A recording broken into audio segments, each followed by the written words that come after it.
বলে না করে মন গুরু বলে না মুর্শিদ বলে না করে মন গুরু বলে না গুরু বলে না করে মন গুরু বলে না দিবানি শিবাবে বসি দিবানি শিবাবে বসি দিবানি শিবাবে বসি চরণ তলে করে থাক গুরু বলে ডাকলে ভক্ত মুর্শিদ বলে না গুরু বলে ডাকলে ভক্ত মুর্শিদ বলে না গুরু বলে ডাকলে ভক্ত মুর্শিদ বলে না গুরু বলে ডাকলে গুরু বল রে হেলাই হেলাই দিব যায় মুর্শিদ বল রে হেলাই হেলাই দিব যায় গুরু বল রে হেলাই হেলাই দিব যায় গুরু বল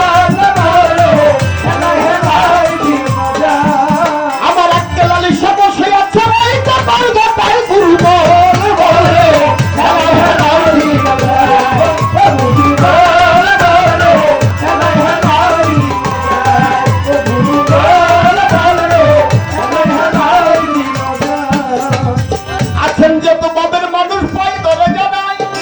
নীরবতা সহকারে গান শুনিবেন ভাই সভা করি আছেন যত বলে দিয়ে ভাই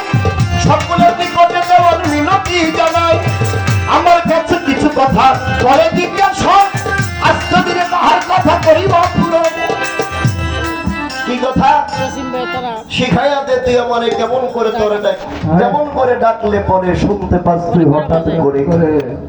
দেখেন হাসি দিস আমার অন্তরে হৃদয়ে জাগ্রত থাকি বাজান ভাবের একটি কথা আছে তোমার কলমে যখন ঘটি উঠবে তখন গুরুর কলমে এসে খবর হবে তুমি ভক্ত তোমার কলমে যখন ঘটি উঠবে তখন গুরুর কলমে সেটা ধাক্কা লাগবে নদীতে নদীর মাধ্যমে মেঘনা নদীর মাধ্যমে ঢেউ উঠলে সেই ঢেউয়ের বাড়ি জায়গা লাগে ওই পারে আবার দেখা গেল পারেতে ঢেউ লাগিয়ে আবার পারে ভাঙ্গিয়া পড়ে আসে না এরকম গুরু গুরু গুরু গুরু হলো এমন এক বিষয় বাজান গুরু হলো আটলান্টিক মহাসাগর সেই মহাসাগর থেকে যখন ঢেউ মারে যদি কোনো ভক্ত হয় সেই ভক্তের এই কালবের মধ্যে যে ঢেউয়ের বাড়ি লাগে যদি সইতে পারে তাহলে গুরু ধরতে পারে আর যদি না সইতে পারে তাহলে তার কোনো বিঘ্ন ঘটে যায় আছে না বাজার অনেক ভক্ত আছে যেগুলো পাগল হয়ে যায় 49 ব্রেন আউট হয়ে যায় গুরু ধরে আছে না খোদাকে বুঝতে যায় যার জন্য বলেছে তোমার এই বাল্বটা হলো 10 ওয়াটের পাওয়ার এই ছোট বাজাও 10 ওয়াটের পাওয়ার এই 10 ওয়াট পাওয়ার তোমার যতটুকু পরিমাণ লাইন দিলে তোমার বাতিটা ভালো জ্বলবে তুমি অতটুকু আশা করো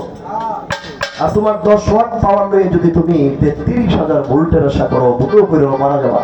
হ্যাঁ বলে ওই আশা করে মারা যাবা তোমার ভাগ্য পরিমাণে গুরু তোমার ভাগ্যে রত্ন ধন রাখবে তাই আমি বলে গেলাম দয়াল বাবা আক্কেলালি শাহর দরবারে যারা গিয়েছেন যারা আক্কেলালি শাহকে গুরু রূপে যারা পতি রূপে যারা জগৎ স্বামী রূপে দেখেছেন পেয়েছেন তারা তো পেয়েছেনই আর যারা পান নাই যারা বাবার দেশে যারা ওই দরিয়ার মাধ্যমে বাস করতেছেন করতে একটা পর্যায়ে তাদের তরিটাও একদিন কিনারে লাগবে যদি সঠিক একটি বিশ্বাস থাকে দয়াল বাবা এসব ফকির আছে তার বক্তব্য আছে যারা গুরুকে যেইভাবে দেখে বা যাবে গুরুকে কেউ কি বলবো কেউ বিডু করতেছেন না তো কেনই করে গুরুকে কেউ গুরুকে গুরু বলে কেউ গুরুকে খোদা বলে কেউ গুরুকে রাসূল বলে যার যার মতো শেষে বাজার আল্লাহ হলো সবার গুরু হলো যার যার একটা কথা বলে দেই রিপন শোনো আল্লাহ মানা সহজ কাজ পীর মানা হলো কঠিন কাজ আল্লাহ মানা সহজ কাজ পীর মানা হলো কঠিন কাজ একটু দূরে রাখো পীর মানা কঠিন কাজ আছে এখানে অনেক গুরু ভক্ত মানুষজন কাল সকালে আলোচনা করবেন যে নিরলঙ্ঘন বলে গেল সত্য বিধান বলে গেলাম খোদার আদলের কথা আল্লাহকে মানা সহজ কাজ বহু লোক আছে দুনিয়া আল্লাহ মানে কিন্তু গুরু মানে না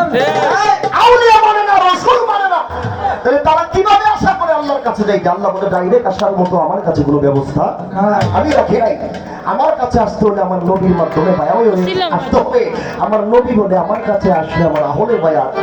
আহলে বায়াত কারা? আমার আহল যারা, আমার বংশধর যারা, আমার রেসালাতকে যারা গ্রহণ করেছে, আমি যাদেরকে নায়েবে নবী বানিয়েছি, ওলিয়াল্লাহ বানিয়েছি, তাদের হাত ধরে আমি রাসূলের কাছে আসতে হবে।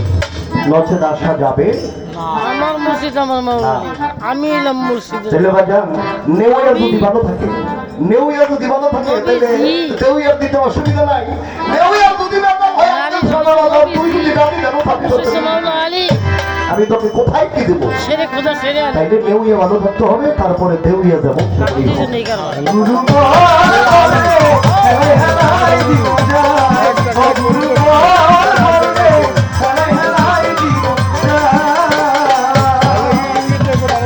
আমার কয় লাখ আমি সন্তান পাবে,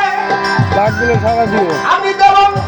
আরো কয়বার গোলামি দিয়েছি। ডাকগুলো সারা দিও। মনে করছে 12 বছর আগে এই গুরু হয়ে গেছি, আর কি রকমের সাথে খেলা আছে আমার।